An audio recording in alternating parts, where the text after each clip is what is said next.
পুকুর থেকে, তাই এখানে যদি জলটা থাকে তাহলে কোনো অসুবিধা হবে না।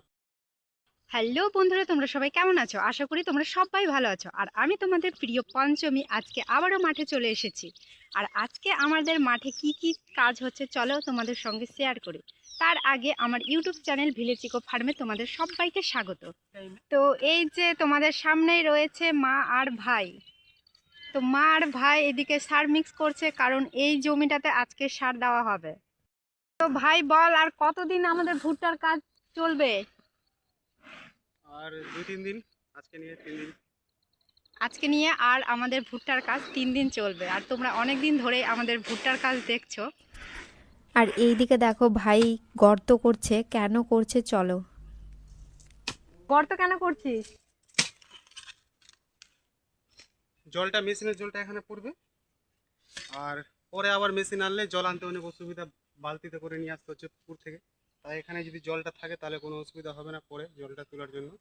তাই ভাবছি এখানে গর্ত করে দিয়ে।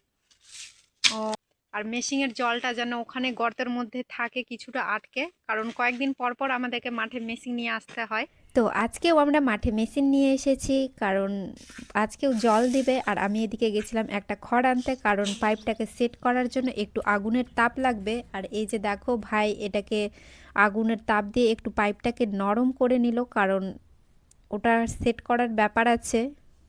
তো যাচ্ছি এখন ওই জমিতে বালতিতে সার নিয়ে।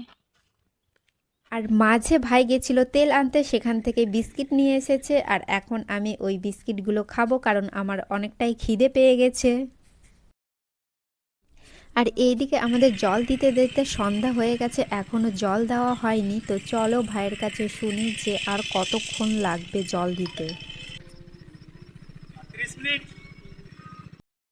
তো আজকের মতো এ পর্যন্তই, দেখা হচ্ছে কালকের কোনো ভিডিওতে। তো চলো, টাটা। আর ভিডিওটা ভালো লাগলে লাইক কমেন্ট শেয়ার করে দিও, আর পারলে আমার নতুন চ্যানেলটিকে সাবস্ক্রাইব করে দিও। Bye bye.